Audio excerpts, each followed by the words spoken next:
Right ఇక వివరాలు చూద్దాం. మాజీ మంత్రి చెన్నారెడ్డి గాంధీ భవన్ కు చేరుకున్నారు. క్రమశిక్షణ కమిటీకి సీల్డ్ కవర్ లో తన వివరణ అందజేశారు. ఇటీవలే వనపర్తి ఎమ్మెల్యేపై టికెట్ వ్యవహారంపై చెన్నారెడ్డి చేసిన వ్యాఖ్యల్లో నేపథ్యంలో 3 రోజుల పాటు వివరణ ఇవ్వాల్సిందిగా క్రమశిక్షణ కమిటీ కోరిన విషయం తెలిసిందే. ఈ నేపథ్యంలో కమిటీకి వివరణ ఇచ్చినట్లుగా చెన్నారెడ్డి తెలియజేశారు. నేను మాట్లాడదలుచుకోలేదు, క్రమశిక్షణ కమిటీకి వివరణ ఇచ్చాను అంటూ అక్కడి నుంచి ఆయన వెళ్లిపోయారు. తాను ఢిల్లీకి వెళ్లనని, సీఎం వచ్చాక తప్పకుండా వెళ్లి కలుస్తానని స్పష్టం చేశారు చెన్నారెడ్డి.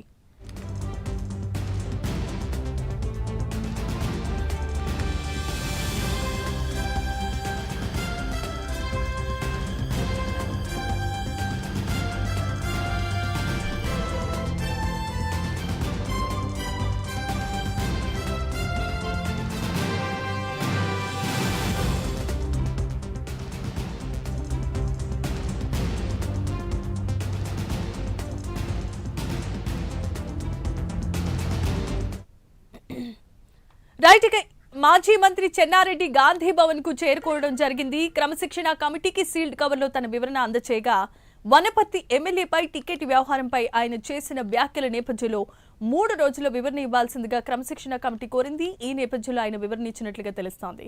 ఇదే అంశానికి సంబంధించి మరిన్ని అప్డేట్స్ ను మా కరెస్పాండెంట్ అజీం అందించడానికి సిద్ధంగా ఉన్నారు. చూద్దాం. అజీం,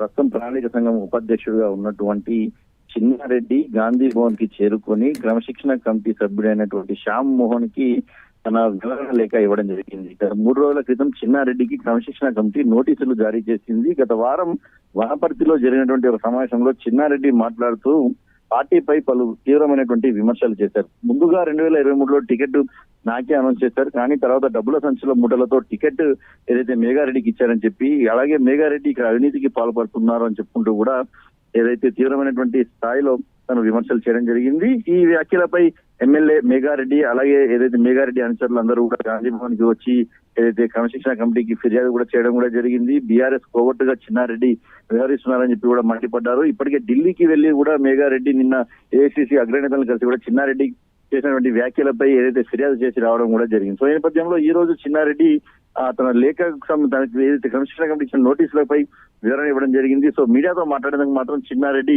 నిరాకరించారు. మీడియాతో నేను ఇప్పుడు మాట్లాడను, నేను ఢిల్లీకి వెళ్ళను, నాకు 3 రోజుల్లో వివరణ ఇవ్వమని అడిగారు, నేను వివరణ ఇచ్చాను. సీఎం రేవంత్ రెడ్డి వచ్చాక నేను సీఎం రేవంత్ రెడ్డిని కూడా కలిసి మాట్లాడుతాను అని చెప్పుకుంటూ కూడా ఏదైతే చిన్నారెడ్డి మాట్లాడుకుంటూ వెళ్ళడం కూడా జరిగింది. సో మీడియాతో మాట్లాడాలి, మీరు చేసినటువంటి కామెంట్స్ పై ఎలా స్పందిస్తారనే దానిపైన మాత్రం ఇక నేను ఇప్పుడు మీడియాతో మాట్లాడాలనుకుంటూ చిన్నారెడ్డి మాట దాటవేసి అయితే వెళ్లిపోయారు. సో ఈ రోజు 3 గంటలకు గాంధీ భవన్ లో క్రమశిక్షణ కమిటీ భేటీ కూడా ఉంది. ఈ క్రమశిక్షణ భేటీలో చిన్నారెడ్డి ఇచ్చినటువంటి వివరణపై కావచ్చు, అలాగే రాజగోపాల్ రెడ్డి వ్యవహారంపై కూడా కావచ్చు, అలాగే కొండా సురేఖ ఇష్యూ ఈ 3 ఇష్యూలపై కూడా క్రమశిక్షణ కమిటీ చర్చించి ఒక నిర్ణయం తీసుకునేటువంటి అవకాశం కూడా మనకు కనిపిస్తుంది.